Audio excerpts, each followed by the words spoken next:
बिका रहमतल लिल आलमीन। जी कद्र मुअज़्ज़ज़ बरदरान इस्लाम, आपको मालूम है आज की शब, इस शब को मुख्तलिफ नामों से पुकारा जाता है और उन नामों में से जो इसका मारूफ नाम है वो है शब बरात। उसका मतलब ये है जहन्नम से आज़ादी की रात। अल्लाह रब्बुल आलमीन ने बेशुमार मखलूकात पैदा फरमाई। एक कौल के मुताबिक 18,000 मखलूकात हैं। हर मखलूक को अल्लाह करीम ने एक मकाम और एक दर्जा अता फरमाया और उन सारी की सारी मखलूकात में से अल्लाह की सबसे प्यारी जो मखलूक है, अल्लाह को जो पसंद है, वो इंसान है। खल्क़ कायनात इंसान की तख्लीक मोहब्बत से की, हंसी बनाया और फिर हंसी बनाने के बाद उसे जिंदगी की रौनकों से माला माल फरमाया। यकीनन इस अता के अंदर भी उसका फजल था। हमारा कमाल नहीं था कि हम इंसान बन गए, ये उसका फजल व करम था कि उसने हमें इंसान बनाया।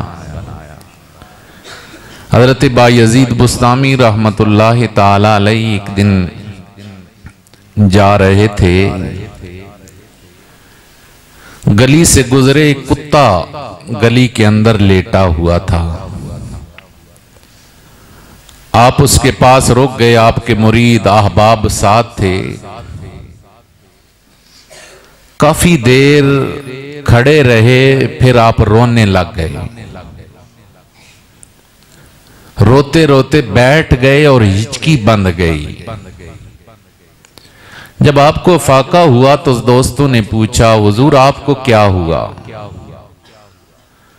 फरमाया, इस कुत्ते ने मुझसे एक सवाल किया है और इसके सवाल ने मुझ बायजीद को लाजवाब किया है। हुजूर कैसा सवाल? फरमाया, ये पूछ रहा था, बायजीद मुझे ये बताओ, तेरे अंदर वो कौन सी खूबी थी कि अल्लाह ने तुझे इंसान बना दिया, और मेरे अंदर वो कौन सी कमजोरी थी कि अल्लाह ने मुझे कुत्ता बना दिया। ये पूछ रहा था, बायजीद ये तो बता, तूने वो कौन सी नेकी की थी कि अल्लाह ने तुझे अशरफुल मखलूकात में से बनाया, और मैंने कौन सा जुर्म किया था कि मुझे कुत्ता बना दिया गया। हजरत बायजीद की आहें निकल गईं, फिर रो के फरमाने लगे, फरमाया, लोगों सच कहता है, इसका सवाल दुरुस्त है, मेरे अंदर कोई खूबी न थी, मैंने कोई नेकी नहीं की थी, ये माज उस करीम का करम था कि जब वो मुझे बनाने लगा तो मुझे उसने इंसान बनाया, इसको उसने कुत्ता बना दिया। ये सिर्फ उसका फजल व करम है कि उसने मुझे इंसान बनाया। फिर मालिक कायनात को मोहब्बत है इंसान से, वो प्यार करता है इंसान से। दुनिया में आम भी अगर आप किसी चीज को बनाए ना, कोई इंसान बनाए, तो वो कभी नहीं चाहता कि उसकी बनाई गई चीज जल्दी तबाह और खत्म हो जाए। तो वो परवरदिगार भला कब चाहता है कि मेरा बंदा जहन्नुम का ईंधन बने, जिसे उसने अपना नायब बनाया, खलीफा बनाया, सारी मखलूकात में से उस रब ने सबसे अफजल और सबसे आला बनाया। भला उस रब को ये कैसे पसंद हो सकता है कि वो उस इंसान को जहन्नम में डाले। इसलिए परवरदिगार आलम ने इंसान को आजमाइश में रखा, लेकिन उसने हमेशा अपने फजल और अपनी रहमत को अपने कहर पर गालिब रखा। आजमाइश ये थी कि मैंने इसे अपना नायब बनाया, अपना खलीफा बनाया। अब इसके अंदर मैं दोनों ताकतें और इख्तियार देता हूं, नेकी का भी और बुराई का भी। देखूंगा ये मेरी तरफ आता है या मुझसे दूर जाता है। अब इसको यूं समझ लें कि अल्लाह ने दो तरह की मखलूकात बनाई। एक वो मखलूक जिसको अल्लाह ने मुकल्लफ ही नहीं बनाया, पत्थर, नबातात, हैवानात, ये वो मखलूक हैं जिन्हें अल्लाह ने अहकाम का मुकल्लफ नहीं बनाया। दूसरी मखलूक वो है जिसको अल्लाह ने अहकामात का मुकल्लफ बनाया, जिसमें फरिश्ते हैं, जिन हैं, इंसान हैं। फिर जिन्हें अल्लाह ने मुकल्लफ बनाया उसकी फिर दो किस्में हैं।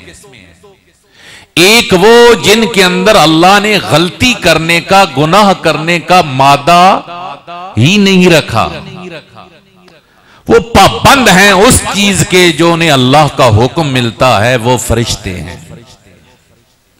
और दूसरी मखलूक वो है कि जिनके अंदर अल्लाह करीम ने दोनों मादे रखे, शर का मादा भी रखा, खैर का मादा भी रखा, नेकी भी रखी, बुराई भी रखी। राह दिखला दिए, मेरे बंदो ये राह मेरी तरफ आएगा, ये मुझसे दूर ले जाएगा।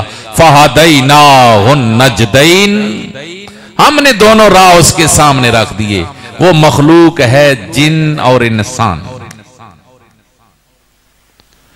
अब अल्लाह करीम ने दोनों के मॉडल, नमूने हमारे सामने रखे। शैतान, अल्लाह करीम ने उसे फरमाया मेरे आदम को सजदा करो, उसने इनकार किया। फअबा वस्तकबरा वकान मिनल काफिरीन, वो इनकार किया, तकब्बर किया, काफरों में से हो गया। अल्लाह ने फरमाया फखरुज इन्नका लईम, निकल जा, तू लानती है और तुझ पर मेरी लानत कयामत तक। अब उसे एहसास नहीं हुआ कि मैं कुछ गलत कर बैठा। वो अल्लाह का इनकारी नहीं था, उसे मानने वाला था। उसे ये एहसास नहीं हुआ कि मैं रब की नाफरमानी कर बैठा हूं, माफी मांग लूं। अब वो अगली राह पे चला, कहने लगा अच्छा मुझे निकाल रहा है मालिक, फिर मेरी एक गुजारिश है। वो गुजारिश ये है कि मुझे इख्तियार भी दे, मुझे मोहलत भी दे। मोहलत कयामत तक दे दे और इख्तियार इतना दे कि तेरे हर बंदे तक मुझे रसाई मिल जाए। अल्लाह करीम ने फरमाया हमने तुझे मोहलत दी, कुरान बयान करता है हमने तुझे कयामत तक की मोहलत भी दी, तुझे इख्तियार भी दिया। कहने लगा मैं दाएं से, बाएं से, आगे से, पीछे से आकर तेरे बंदों को बहकाऊंगा, उन्हें बुराई पर आमादा करूंगा, तेरी बारगाह से दूर ले जाऊंगा। अल्लाह ने फरमाया हमने तुझे इख्तियार दिया। यहां अहले मोहब्बत ने एक प्यार की बात की कि शैतान ने चारों जिहतें मांग ली, दाया, बाया, आगा, पीछा, लेकिन जिहतें चार नहीं, जिहतें 6 होती हैं। शश जिहात बोला जाता है, 6 जिहती हैं। फरमाते हैं उसने चारों तरफ मांग लिए कि मुझे इतना इख्तियार दे कि तेरे बंदों को चारों तरफ से घेरूं, लेकिन अल्लाह ने उसके ज़हन में 2 जिहतें नहीं आने दी, न नीचे वाली न ऊपर वाली। फरमाते हैं वजह यह थी रब चारों जानब से उसे इख्तियार दे रहा था, तू मेरे बंदों को पकड़ना, बुराई की तरफ ले जाना, गुनाहों पर आमादा करना, गुनाहों की दल दल में धंसा देना। लेकिन तू तो जेहते नहीं मांग रहा, न नीचा न ऊपर। सुन ले, जब तू मेरे बंदे को गुनाहों में धंसा देगा, मेरा बंदा सर झुकाएगा तब भी माफ कर दूंगा, हाथ उठाएगा तब भी माफ कर दूंगा। उस खालिक ने उस वक्त से ही इंसान पर अपनी मेहरबानियों के दरवाजे खोल दिए। फिर आ गई हजरत आदम हमारे सामने मिसाल। अल्लाह करीम ने फरमाया, आदम हमने तुझे खलीफा बनाया है, ये मेरी जन्नत है, जो मर्जी है करो, लेकिन ला तकरबा हाज़िही शजरा, इस दरख्त के करीब नहीं जाना। कुरान कहता है फनासी आदम, आदम भूल गए, उस दरख्त के करीब चले गए, दाना खाया। अल्लाह ने फरमाया आदम अब तू भी जन्नत में नहीं रह सकता, जमीन पर चला जा। हजरत आदम से लग़ज़श हुई, भूल हुई। अल्लाह ने जमीन पर जब भेजा तो हजरत आदम ने शैतान वाला राह नहीं अपनाया कि अच्छा क्या हो गया, कर लिया। तो गलती करके हजरत आदम डटे नहीं, हजरत आदम ने रुजू किया अपने रब की तरफ, लौटे अपने रब की तरफ, मग़फ़रत के तलबगार हुए अपने रब के हुजूर से। सुबह रोना, शाम रोना, दिन रोना, रात रोना, पहाड़ों के दामन में रोना, जंगलों में जाके रोना, सहराओं में रोना। 350 साल का अरसा अल्लाह का पैगंबर रोता रहा, रब्बना ज़लमना अनफुसना व इल्लम तग़फ़िर लना व तरहमना लनकूनन्न मिनल ख़ासिरीन। ऐ हमारे रब, हमने अपनी जानों पे जुल्म कर लिया, करीम अगर तूने मुआफ न किया, हम पे रहम न किया, हम खसारा पाने वालों में हो जाएंगे। 350 साल का अरसा हजरत आदम ये माफी मांगते रहे। और फिर कुरान कहता है फतलक्का आदम मिन रब्बिही कलिमातिन फताबा अलैहि। फिर उसके बाद अल्लाह ने आदम के दिल में कुछ कलिमात का इल्का किया। अब यहां अगरचे ये इस मौजू से थोड़ी सी हट के बात है, लेकिन अकीदा की बात है, वो समझ लीजिए। बाज लोग ये कहते हैं कि वो जो कलिमात अल्लाह ने आदम के दिल में डाले, जिन कलिमात का इल्का किया, वो यही दुआ थी रब्बना ज़लमना अनफुसना। लेकिन ये बात दुरुस्त नहीं है। मेरा सादा सा सवाल है, अगर 300 साल के बाद ये कलिमात मिले कि आदम कह रहे हैं इलाही गलती हो गई, मुझे मुआफ कर, तो फिर 350 साल पहले क्या कहते रहे? बात नहीं समझ में आई। अगर 350 साल के बाद ये जुमले उनके दिल में डाले गए कि कहो कि इलाही हमसे गलती हो गई, माफ कर दे, तो पहले क्या कहते? पहले भी तो हजरत आदम पहले दिन से एक ही बात कह रहे थे, इलाही गलती हो गई, माफ कर दे। तो ये कलिमात तो हजरत आदम की पहले दिन से थे। फिर वो कौन से कलिमात थे जो दिल में इल्का हुआ? फरमाते हैं वो रसूलुल्लाह का ख्याल था। हजरत आदम की जुबान पे आया, मालिक मोहम्मद का वास्ता माफ फरमा। फरमाया माफी मिल जाएगी, बता पता कैसे चला? मालिक तेरे अर्श पे तेरे नबी का नाम देखा, जन्नत के दरवाजों पे तेरे हबीब का नाम देखा, जन्नत के बागात के पत्ते पत्ते पर तेरे महबूब का नाम देखा। फरमाया आदम तूने मोहम्मद का नाम लिया, सुन ले हमने तुझे माफ फरमा दिया। लेकिन जो बात मैं अर्ज करना चाह रहा हूं, अब आदम से भूल लग़ज़श हुई, हजरत आदम डटे कि जो किया ठीक किया, जो कीता चंगा कीता। ये मौक़िफ़ इंसान का नहीं, इंसान का मौक़िफ़ क्या? भूल हुई, लग़ज़श हुई, हजरत आदम पलटे। तौबा की, रुजू किया अपने रब की तरफ, माफी मांगी अपने रब के हुजूर से, रो रो कर माफी मांगी और अल्लाह ने आखिर माफ किया। अब जो आदमी गलती करके डट जाए, लोगों के सामने बयान की रहे कि मैंने ये किया वो किया, वो समझो शैतान की राह पे चल रहा है। और जिसे गलती के पास, गलती के बाद एहसास निदामत हो जाए, एहसास शर्मिंदगी हो जाए, वो समझो असली इंसान है। और फिर ये बात बड़ी अहम है कि अल्लाह ने हजरत आदम को 350 साल रुलाया, इतने अरसे के बाद जाकर माफी दी। लेकिन हमारे लिए उस करीम ने करम यह फरमाया मेरे बंदो, तुम्हारा निकलने वाला आंसू जमीन की तरफ बाद में जाएगा, मैं खालिक तुम्हारी गलतियां पहले माफ फरमा दूंगा, तुम्हारे उठे हुए हाथों को मैं खाली वापस नहीं फेरूंगा, मैं तुम्हारी गलतियां। फरमाते हैं ये आखिर मामला क्या है? आदम को 350 साल रुलाए और हमें कहे कि तुम्हारे एक आंसू की कीमत ये बन जाएगी, तुम्हारे गुनाह धुल जाएंगे। आखिर माजरा क्या है? फरमाते हैं इसके अंदर भी एक सबक है कि जो नेक है ना, उन्हें रुलाया ज्यादा जाता है, आमों को इतना रुलाया नहीं जाता। और उलमा ने यहां एक मिसाल दी, फरमाते हैं हर चीज की नजाकत एक तरह की नहीं होती।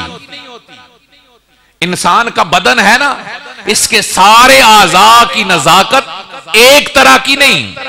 ये रान है, ये आंख है, ये हाथ है, ये आंख है। अब हाथ की नजाकत और आंख की नजाकत बराबर नहीं। हाथ पे छड़ी लगे, कनकर लगे, महसूस होगा, हल्का था दर्द होगा, थोड़ा सा मला खत्म हो गया। लेकिन बंदा जा रहा है, एक तिनका उड़ता हुआ आंख में आया, इधर इतनी मोटी छड़ी लगी, पत्थर लगा, उधर एक तिनका आया, आंख रोना शुरू हो गई, इतना रोई कि सुर्ख हो गई। पूछने वाले ने पूछा, बदने इंसानी का हिस्सा हाथ भी है, बदने इंसानी का हिस्सा आंख भी है, हाथ पे जरब लगी, महसूस नहीं हुआ, आंख तुझे तिनका मिला, तू रोने लग गई। आंख कहती है हाथ की नजाकत और है, आंख की नजाकत और है। ये फरमाते हैं आमों का मामला और है, खासों का मामला और है। आम से गलती हो जाए बड़ी सी बड़े भी, हो सकता है अल्लाह गिरफ्त न करे, लेकिन जब खासों से गलती होती है उस पे गिरफ्त ज्यादा होती है। इसे जरा और समझ लीजिए, बंदा गली से जा रहा है, मोहल्ले का कोई लड़का दौड़ता दौड़ता आता है, उसे गाली देता है, कोई पत्थर मारता है, दौड़ जाता है। बंदे को महसूस हुआ किसने गाली दी, बुरा लगा, लेकिन थोड़ा आगे चला, भूल गया, अच्छा बच्चा था, गाली दी तो क्या हुआ।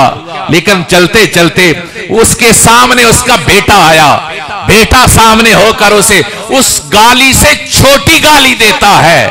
बंदा महीना गुजर रहा है, तड़प रहा है, परेशान है। पूछने वाले ने पूछा परेशानी की वजह क्या है? कहता है बच्चे ने गाली दी। कहा तुझे तो मोहल्ले के लड़के ने भी गाली दी, वो महसूस नहीं हुआ, इसकी गाली क्यों महसूस हुई? कहता है ये अपना था, इससे ये गलती नहीं होनी चाहिए थी। यही मामला बंदे और खुदा का भी है, जिसका जितना ताल्लुक अपने रब से ज्यादा है उसे उतनी ज्यादा रब की बारगाह में इस्तिगफार की जरूरत है। इसी वजह से आदम को अल्लाह ने 350 साल रुलाया, और यही वजह है सारे नबियों के इमाम हमारे आका मौला सल्लल्लाहु अलैहि वसल्लम रोजाना 70 बार अपने रब के हुजूर से माफी मांगा करते थे, इस्तिगफार की कसरत किया करते थे। तो ये मामला है कि अगर गलती हो जाए लौट आओ, तौबा कर लो अपने रब की तरफ। अगर उसे मोहब्बत ना होती तो वो तौबा का दरवाजा ना रखता। जो गलती करता है 2 रगड़ा उसे डालो जहन्नम में, जो जुर्म करता है उसके लिए बख्शिश कुछ नहीं। ये उस मालिक की हमारे साथ मोहब्बत थी, ये उस मालिक की हमारे साथ अता और प्यार था कि उस खालिक ने हमारे लिए तौबा का दरवाजा बंद नहीं किया। उसे अच्छा लगता है कि उसके बंदे से गलती हो और गलती होने के बाद वो रोता हुआ उससे माफी मांगे। हजरत अबू अय्यूब अंसारी रदी अल्लाह ताला अन्हु, आपका जब वक्त विसाल आया तो पास बैठे हुए लोगों को आप फरमाने लगे, लोगों मेरे पास रसूलुल्लाह की एक अमानत है, वो तुम्हें देना चाहता हूं। हुजूर कैसी अमानत? फरमाया वो अल्लाह के रसूल सल्लल्लाहु अलैहि वसल्लम का एक फरमान है। हुजूर क्या फरमान? फरमाया अगर ये जमीन पे रहने वाले लोग गुनाह करना छोड़ दें, अल्लाह इनको खत्म कर डाले, फिर एक ऐसी कौम को पैदा करे जिनसे गलती हो और फिर वो रोते हुए अपने रब की बारगाह से माफी मांगे। उसे अच्छा लगता है कि उसका बंदा उसकी बारगाह में गिड़गिड़ाए, उसे अच्छा लगता है कि उसका बंदा अपने गुनाहों पर नदामत की आंसू बहाए, और जितनी नदामत बढ़ती चली जाती है इतनी अल्लाह की अता बढ़ती चलती है। फरमाया कयामत के दिन एक शख्स लाया जाएगा, अल्लाह करीम फरमाएंगे, फरिश्ते अर्ज करेंगे मालिक पक्का जहन्नमी है, हिसाब किताब की जरूरत नहीं। अल्लाह फरमाएगा नहीं जहन्नमी नहीं, जन्नती है। इलाही हमने इसके गुनाह लिखे। अल्लाह करीम फरमाएंगे खोलो इसकी किताब। जब उसका नामा अमाल खोला जाएगा, पहला सफा साफ, दूसरा साफ, कहीं पर कोई गुनाह नजर नहीं आएगा। फरिश्ते अर्ज करेंगे अल्लाह जी हमने गुनाह लिखे, आज गुनाह नजर कोई नहीं आ रहा। फरमाया फरिश्तों इसने तौबा की, आंसू बहाया, मैंने इसके सारे गुनाहों को साफ फरमाया। फिर एक और शख्स लाया जाएगा, फरिश्ते अर्ज करेंगे मालिक पक्का जहन्नमी। अल्लाह करीम फरमाएंगे नहीं इसका नामा अमाल खोलो। खोला जाएगा, पहला सफा नेकियों से भरा हुआ, आखिर तक नेकियां ही नेकियां। मालिक हमने गुनाह लिखे, आज नेकियां नजर आ रही हैं। अल्लाह करीम फरमाएंगे ये एक दिन टूटा हुआ दिल लेके मेरी बारगाह में आया, ये ज़ारों के तार रोया, मैंने इस पे करम फरमाया, इसके गुनाहों को नेकियों में तब्दील फरमा दिया। ये अल्लाह की अता है। खुदा की कसम दुनिया के अंदर मां की मोहब्बत मॉडल और मिसाल के तौर पर पेश की जाती है, लेकिन एक वक्त आता है मां बाप औलाद की नाफरमानियों की वजह से तंग आकर उनसे ला ताल्लुक हो जाते हैं, उनसे आग कर देते हैं। लेकिन तेरा रब खुदा की कसम मां की मोहब्बत से 1000 गुना ज्यादा तुझसे प्यार करने वाला है। तूने सुबह गुनाह किए, तूने शाम गुनाह किए, तूने दिन और रात गुनाह किए। तू जब से जवान 15-16 साल का हुआ उस वक्त से लेके बुढ़ापे तक तूने गुनाह किए, लेकिन तेरे रब ने न तुझे आग किया, न तेरा रब तुझसे ला ताल्लुक हुआ। वो फिर भी कहता है कोई बात नहीं, तू 80 साल का बुढ़ा हो गया, तू 50 साल का हो गया, मेरी नाफरमानी करते हुए आजा, मेरी बारगाह की तरफ पलट के आजा, तू सर झुकाएगा, मैं खुदा तेरी गलतियों को माफ फरमा दूंगा। उस मालिक को हमसे मोहब्बत न होती तो हमें शबे बारात क्यों देता? उस मालिक को हमसे प्यार न होता तो हमें रमजान क्यों देता? उसे हमें अपनी रजा न देनी होती तो ये नेमतों वाली रात हमें क्यों अता करता? उसने हमें रातें दी। ये मेरे बंदे हैं, कमजोर हैं, नातवा हैं, गलतियों में बहक जाते हैं, मेरी नाफरमानी कर बैठते हैं। उस करीम ने शबे बारात की सूरत में तुझे मुझे वापस पलटने की राह दी है। और ये बात ज़हनों के अंदर रख लें, ये रात दर हकीकत एक तहिया की रात है। ये रात दर हकीकत अपने रब की तरफ जिस डगर पर हम जा रहे हैं उस डगर को छोड़कर अपने रब की तरफ पलटने की रात है। अपने रब के साथ एक मुआहिदा करने की रात है। अपने रब के साथ रूठे हुए रब को मनाने की रात है। उस मालिक से सुलह करने की रात है। वो इसीलिए तो हुजूर रहमत आलम शफीए मुआज़्ज़म सल्लल्लाहु अलैहि वसल्लम ने इरशाद फरमाया जब 15वीं शाबान की रात आती है अल्लाह आसमाने दुनिया पे जलवा फरमा होकर ऐलान करता है कोई बख्शिश का तलबगार आए, दामन फैलाए, मुझसे माफी मांगे, वो माफी मांगेगा, मैं खुदा उसकी गलतियों को माफ फरमा दूंगा। और फरमाया अल्लाह इस रात के अंदर अपनी कल्ब की बकरियां हैं, उनकी बालों के बराबर अल्लाह अपने गुनाहगार बंदों की बख्शिश फरमा देता है। अहबाब, उस मालिक की तरफ से माफी का ऐलान है, उसकी तरफ से बख्शिश का ऐलान है। अगर पहली बात तो यह है कम अज कम ये 10 सहाबा से शबे बारात की फजीलत के मुतल्लिक मनकूल अहादीस मुबारक, लेकिन मुसीबत की बात यह है फितना हर जगह पे अपना रंग दिखाता है। शबे बारात की तैयारी की तरफ लड़का निकला, मस्जिद की तरफ जाने लगा, रास्ते में रुकावट बन के खड़ा हो गया, कहने लगा किधर जा रहा है, इसके बारे में तो कोई रिवायत नहीं। मैं कहता हूं चलो तेरी मान ली, कोई रिवायत नहीं, एक भी हदीस नहीं शबे बारात के मुतल्लिक, लेकिन बदबख्त शैतान बन के क्यों खड़ा है? वो जो लम्हे अल्लाह के घर में गुजारेगा, क्या जिक्र करेगा, उसे सवाब मिलेगा या नहीं मिलेगा? वो नफल पढ़ेगा, उसे सवाब मिलेगा या नहीं मिलेगा? तो अहबाब गिरामी, इसलिए अपने दोस्तों को भी तलकीन किया करें, जब भी ऐसी महफिल का, ऐसे प्रोग्राम्स का इनेकाद हो, उन्हें बुलाया करें, आप अपने दोस्तों को साथ लाया करें। फायदा क्या होगा? हो सकता है इस मौके पर तारी होने वाली रिक्कत तेरी बेनिस्बत तेरे साथ आने वाले दोस्त पर ज्यादा तारी हो जाए, अल्लाह उसे माफ करे और अल्लाह उसके सदके में तुझे भी माफ कर दे। जो उसे सवाब मिलेगा अल्लाह उसका सवाब वो ही तुझे भी अता फरमाएगा। तो ये शबे बारात, शबे तौबा है अपने रब से मनाने की।